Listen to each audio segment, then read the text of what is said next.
जय श्री कृष्ण मेरे दोस्तों और मेरे साथियोगण। मेरा नाम रोशन मिश्रा है और जैसे कि आज की श्रृंखला से मैं अपना एक नया YouTube चैनल शुरू कर रहा हूँ जिसमें मैं कुंडली का विश्लेषण करूँगा, क्योंकि मेरा बचपन से ही सपना था कि मैं कुछ ग्रह जो होते हैं उनमें कैसे दशा होती हैं, कैसे वो लोगों की ज़िंदगी को प्रभावित करते हैं, मैं उसी के बारे में काफ़ी रिसर्च करता था।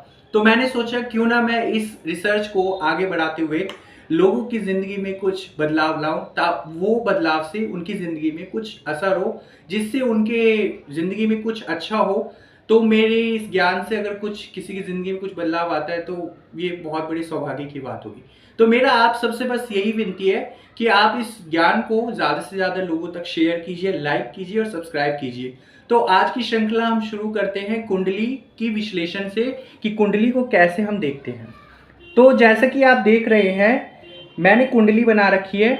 इस कुंडली में क्या है, बहुत सारे, जैसे कि हमारे पास 12 लगन होते हैं, 12 राशि होती है।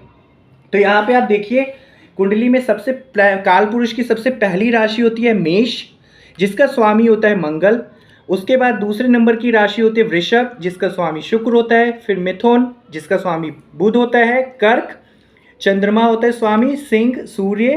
कन्या का बुध होता है। फिर तुला का शुक्र, वृश्चिक का मंगल, धनु का गुरु, मकर का शनि, कुंभ राशि का शनि, फिर मीन का गुरु।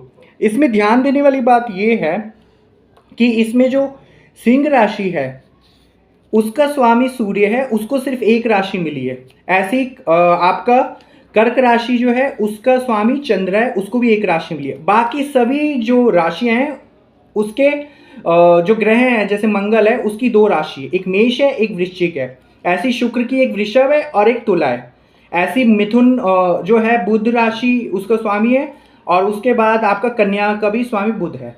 तो ये हमारे हो गए ग्रह और उनकी राशि स्वामी। अब इसके बाद हम दूसरे नंबर पे आते हैं, जो ग्रहों के अंश होते हैं। ग्रहों के अंश में क्या होता है कि हम देखते हैं हमारी कुंडली में कुछ ग्रह होते हैं डिग्री वाइज होते हैं। तो उसमें हम देखते हैं 0 से 6 डिग्री के जो ग्रह होते हैं उसकी शक्ति जो होती है, हम कह सकते हैं वो एक अभी बच्चा है, बाल्यावस्था, तो उसका जो इफेक्ट होगा 25% होगा। 6 से 12 डिग्री का ग्रह अगर आपकी कुंडली में बैठा है तो उसका 50% होगा। ऐसे ही आपका 12 से 18 जो होगा वो सबसे सर्वाधिक शक्तिशाली प्रभाव होगा उस ग्रह का। अब आप ये बोल सकते हैं इसमें आपका ग्रह जो होगा वो अगर बुरा ग्रह है या कोई नीच का ग्रह है तो उसका प्रभाव उतना ही बुरा होगा, और अगर अच्छा है तो उसका अच्छा प्रभाव होगा। ऐसे ही 18 से 24 में 50%, 24 से 30 में 25, हाँ 0 से 1% या 29 से 30 डिग्री का ग्रह तो उसमें 0% होता है। अब हमारे पास क्या होते हैं, कुछ ग्रह जो होते हैं उसमें शुभ भी होते हैं, कुछ अशुभ भी होते हैं। तो शुभ ग्रह की श्रेणी में हम रखते हैं मंगल, गुरु, सूर्य, चंद्र। वहीं पे अशुभ ग्रह की श्रेणी में हम रखते हैं शनि, राहु, केतु, शुक्र। अब इसमें आप देख रहे हैं जो बुध है ये ना तो अशुभ ग्रह की कैटेगरी में आता है ना ही शुभ ग्रह की।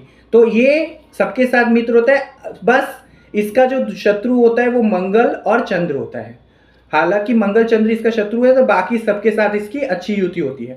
अब इसमें कुछ ग्रह होते हैं, जितने भी ग्रह हैं हमारे 12 के 12, इन सब की 7वीं दृष्टि होती है, जिसमें से मंगल, शुक्र और गुरु जो होते हैं इनको अलग से 2 और दृष्टि मिली हुई है।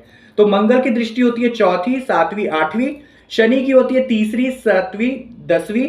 और गुरु की होती है 5वीं, 7वीं, 9वीं। और राहु और केतु हमारे छाया ग्रह है, इनकी कोई दृष्टि नहीं होती। तो अभी तो मैंने आपको कुंडली का बहुत बेसिक चीज बताया है।